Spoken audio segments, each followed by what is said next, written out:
Hello everyone. What am I doing? I am canning corned beef. I think you guys have heard me talk about corned beef. You know I love my corned beef, especially this way.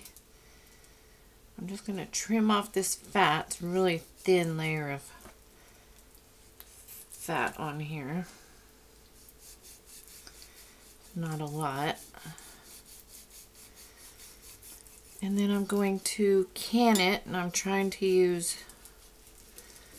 wide mouth jars this time. It's much easier to get out, but I only have 4. I have 2 of these roasts, or brisket, or corned beef, briskets, whatever you want to call them.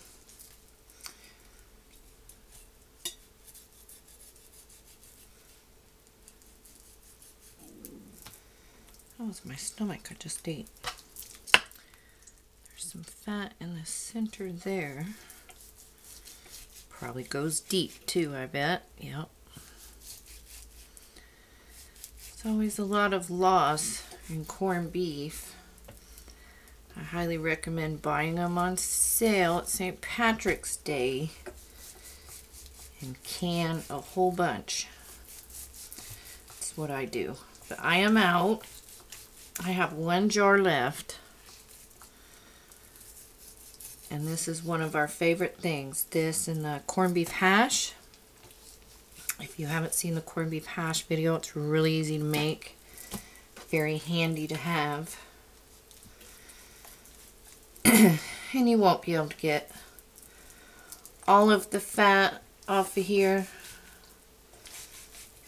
but you'll be able to get a majority. And all I'm going to do, I'm going to cut this in fairly large chunks and just pack my jars to 1 inch of headspace.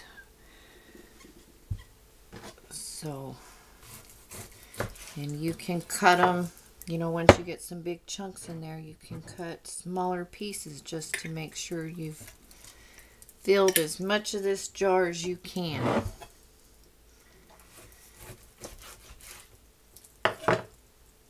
My husband loves this. I love it. It makes for a very quick corned beef and hash. Or not corned beef and hash, that too, but corned beef dinner. And these will process for 90 minutes. So I'm going to go ahead and fill my jars. This one I'll make some smaller pieces for that top area. And you do not put any liquid in these. This is a raw pack, so you don't add any liquid. And I've got another one in the refrigerator. I'm going to get it trimmed up and packed into the jars. And then I will be back when we load up the canner. So I'm going to have 2 quarts out of this one. And it will shrink. This is going to shrink a lot, just so you know that it shrinks. So I'll be right back. Okay, we are back. And I have some vinegar. Clean these rims. I had just a couple of slices left. So tomorrow I'll do a canner of chicken or something and do a pint or 2 of corned beef hash in there with it. It just wasn't enough to fill a jar and too much to add to these jars, and you want to make sure you get those wiped down really well.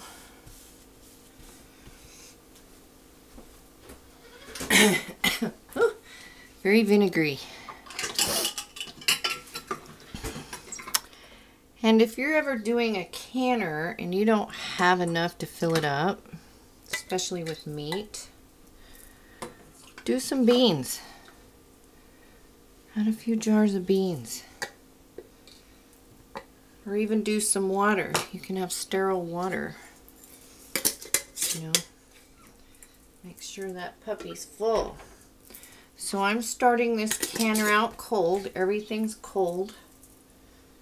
And I'll just bring the canner up to temperature with everything in it, so everything will come up together.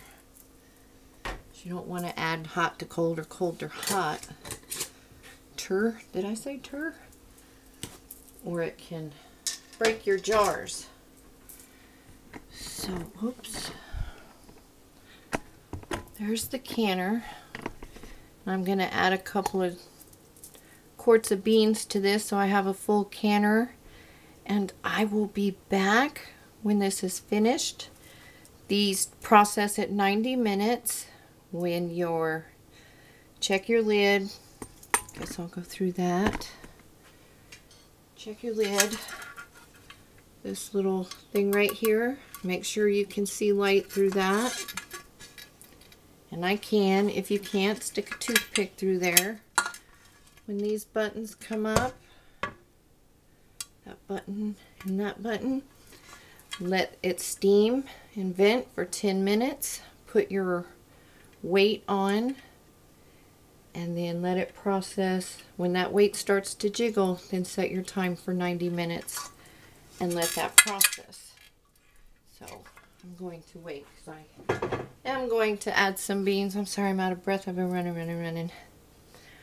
So yeah, I'll be back in a few and you can see what it looks like when it comes out of the canner. This is one of my favorite things, but I do love corned beef. So if you like corned beef, you'll love it.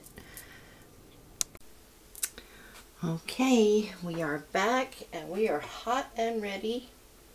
So you want to take the lid off away from you.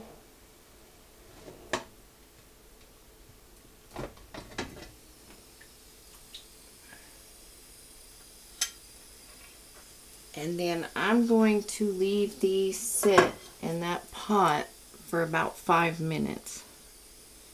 I can hear them hissing. They're still really hot. It's just getting really late. And I want to go to bed. So I'm going to let these sit like that for 5 minutes in the pot. And a lot of people ask about my canner. This canner that I bought was made for a flat top stove and it's beveled.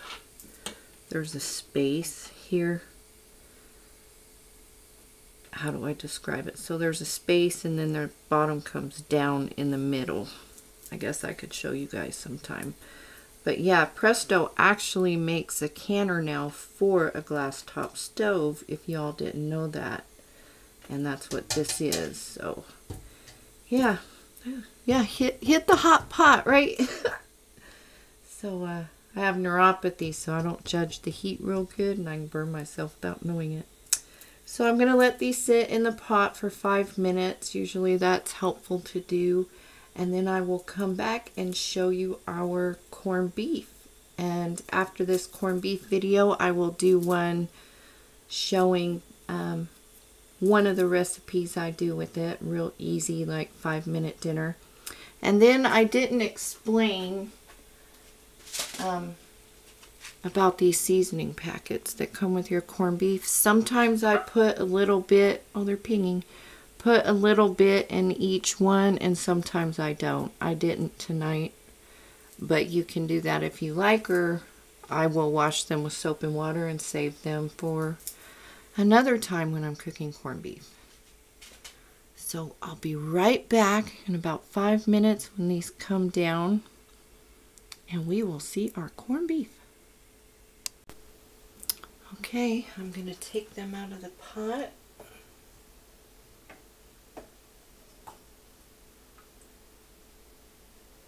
See, they made all their own juice.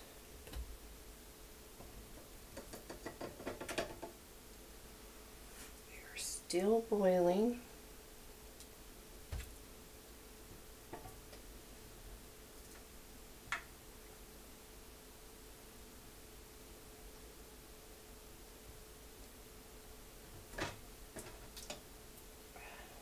heavy. And there you go. That is our corned beef. Smells really good. Smells like St. Patrick's Day. Am I standing in the light? I will work on getting better lighting. My kitchen has terrible lighting. So there you go, corned beef, canned up and ready for whenever you want a corned beef dinner. So I hope that helps, and if you have any questions, feel free to ask them down below. And if you haven't subscribed, please do, and I will see you guys next time. Bye.